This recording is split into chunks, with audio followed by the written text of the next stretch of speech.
Good afternoon. Welcome to another fixated version of Diatribes from the voice of doom.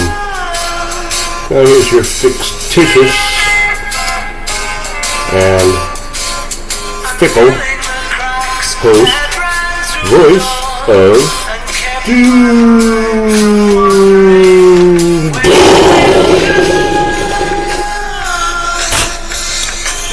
Alright. I'm coming at you with part 2 because I said I'd do it all at once. Go on with this James Abram Garfield character. And learning is really great. History is great. They taught people real history instead of the way they want to teach certain parts, teach the bad things. They'd learn a lot because people are good and bad. You learn a lot if you take the time to teach the proper things. But wanted to talk about the preamble to the last show was talking about how I'm trying to overcome feeling, depressed about things that happen and, people vilifying me online, which means nothing. I don't want to argue with them, but I came to 2 conclusions. First one was when I finally was at peace and I beat my buddies at golf handily on the video, and they were, one of them was real mad not to be beaten, but his whole life was mad, and I didn't want to talk too much because I just let these guys talk. But it's just a microcosm. Everybody's in the same boat. But after I beat them, I just needed to get coffee because I was out and I need to have coffee. So I went to the store to get coffee, and I said, to hell with it, I'm going to get some Irish cream, Bailey's. I don't care. I am totally in debt. But usually when I'm down or I feel like a major thing has happened, like a girl leaving me or something, then I will treat myself to something nice and say I'm going to think about myself. So I bought some, and coffee was on sale for $5.99, not bad really, and the Irish cream was on sale for $10. So I knew that the universe was going to come my way, even if things are fucked up. So I want to mention that it might be bad, it might be good, but I usually treat myself to something after I'm, let down somehow. And it helps.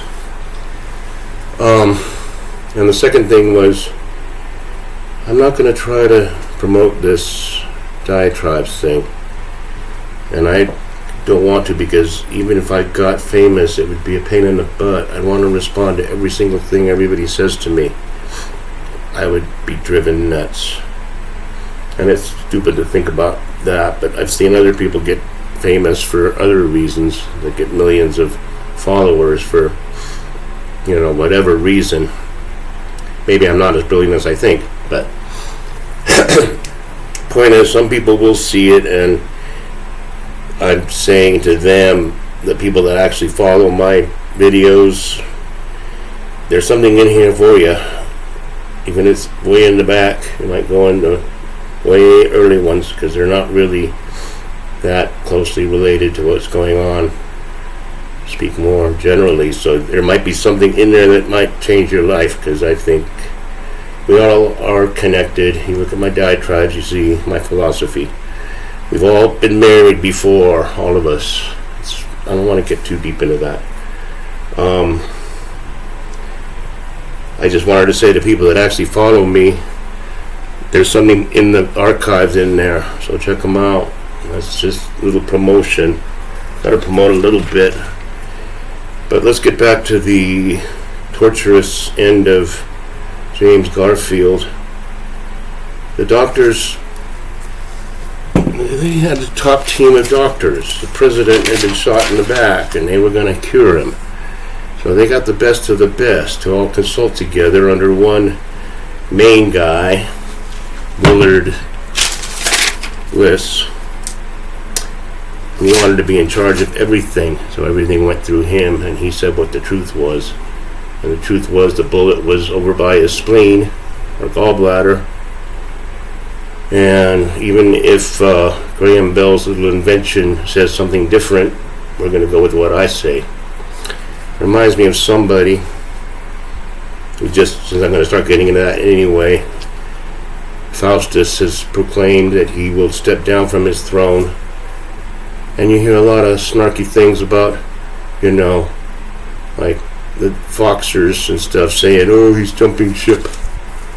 And it's like, you wanted him to go. You didn't like him. Jumping ship, you just make it sound like, oh, see, you can't do it. That's the kind of stuff that's going to get this planet destroyed. So the guy's leaving, and the guy should be brought to task later on after the Goppers make their big sweep, which may not happen.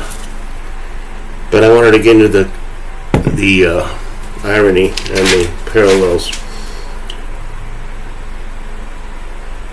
James Abram Garfield, who would probably be one of the best presidents in the history of the United States if he had been allowed to do 8 years, maybe the greatest, and all of history would have been different, everything.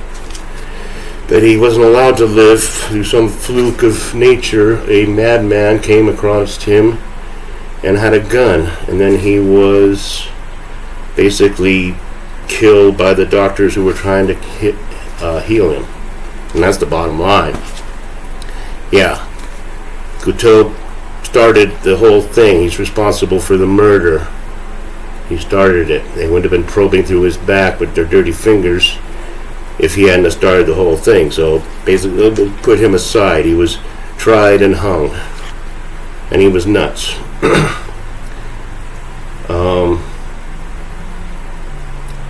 James Garfield is America, or what used to be America. And the doctors represent the government. Simple as that. The government's trying to fix everything, and they make things worse by the day. I use the bumper music, Fixin' a Hole by the Beatles, Sgt. Pepper album. I believe it's on the second side. I know it's on the second side. Fixin' a hole, I think they're implying patching up a hole where the rain comes in. But our stalwart, and they're not stalwart, government is fixing a hole that's a hole in the ground. And they're trying to fix it by digging. Keep digging. And it'll be fixed. Now, by trying to fix things, we've done nothing but harm.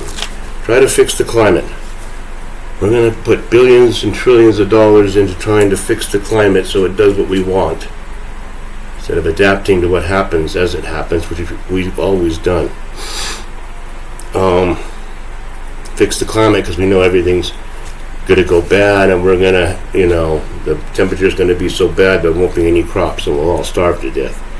So if it happens overnight, then I guess, there wasn't much you could do about it anyway. But the way they're trying to do it is they're making things worse. They're digging the hole deeper into the guy's back. Fix human nature. The minority is oppressed. I don't care what minority you are. They're marginalized. So instead of slowly letting common people blend and become used to each other, we want you all to be like us now. We're going to change everybody to be like us, the minority. And that means if you say that you feel like you're a genetic male and you are a genetic male, you're going to be ostracized and reviled, and you're going to be cast out as someone who's wrong. They're fixing human nature, aren't they? The hole gets deeper. The infection sets in. Seen it. It doesn't smell good either. The corruption of the finger going into the guy's back and probing for the bullet. How hard could it be to find? I mean, come on. They're digging in there with power tools, and they still can't find it. Ironically, when they did finally find it during the autopsy, it had cystated. It had lodged against the spine, and it was harmless, the bullet. That became a bit of a scandal for a while. People were aware of what had happened, and it blew over, and Garfield blew over. Let's just try to fix that pesky problem of the orange man. The orangey guy is talking about maybe running again, and we just can't have it. That's just too much upheaval and too much trouble. There's too many millions and millions of people that lived a past lifetime with this guy when he was some sort of a Hitler, and they still hold a grudge. That's the answer to why that's all happening in a nutshell. So let's fix things. Let's make sure Trump, Orangey, can never do anything ever again. So we'll raid his house. Put Trump right into the limelight, didn't it? They fixed it real well for Orangey to come back in glory after being totally treated like somebody from ancient Rome, somebody in a dungeon. Like, you have no rights whatsoever. We drag you out of your bed and put you in the dungeon. That's it. I don't want to get into all the semantics. Come on. That whole thing is going to be proven to be a big fat hoax, and nobody will do anything about it. That's why the conflagration should come quickly. What else do they help with? They help with war very well. We're going to fix things with the war by giving billions and billions of dollars to the oppressed Ukrainians. That's how we're going to fix the war. You see how it's being fixed now? They're doing a good job. They're trying to fix the border that was broken by our predecessors. They're fixing it really good.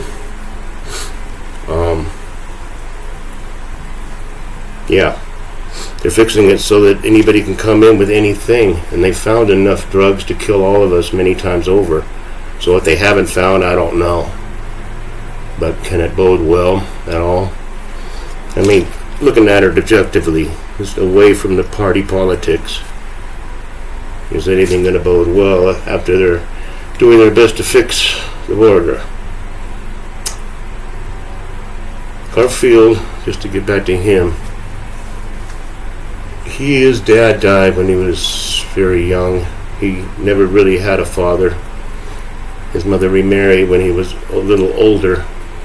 His mother was a Karen, and he was born in poverty. He was born in a log cabin. The mother was domineering. The father died. What usually happens with that kind of thing. They'd rather die than live with this shrew. So he was close to his mother, but he didn't take criticism lightly because he was just used to being doted on. Now, another thing is, he wrote in his diary, "I lament I was born to poverty, and in the chaos of childhood, 17 years passed before I caught any inspiration. A precious 17 years went by when a boy with a father and some wealth might have become fixed in my manly ways." I'll read it one more because I blew it. I lament I was born to poverty, and in the chaos of childhood, 17 years passed before I caught any inspiration. A precious 17 years when a boy with a father and some wealth might have become fixed in my manly ways. Now, you can dissect that any way you want, but he didn't have a father. He didn't have a father figure. Things haven't changed. I mean, people have always gone through the same crap we go through. We're just handling it way worse. We're just, becoming outcasts ourselves, while this guy without a father, born in a log cabin, becomes president.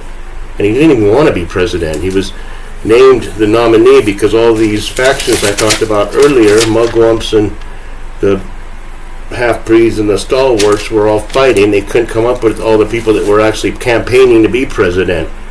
So they finally picked him, and he didn't even want it. And he would have been one of the greatest presidents in history, I can tell just by looking at his bio. He was totally for civil rights. That would have happened way sooner if he had gotten 8 years. They wouldn't have gotten into any of this Jim Crow. That never would have happened. So it's a shame that these confluence of behavior from different people end up changing history. The guy, Guteau, is a psychopath. He's a narcissist, like plenty of people now. He takes it out on the president, who would have done great things for this country. And the rest is history, the Gilded Age. I don't want to go into that because I said what I want to about James A. Garfield. I think I will call him my favorite president from now on, because he did more in 4 months than all the other presidents did in their whole term. And that reminds me of Orangey in a way. So there's a lot of parallels there. So I'll leave it. I think I've done well. I'm going to like these. Have a good afternoon.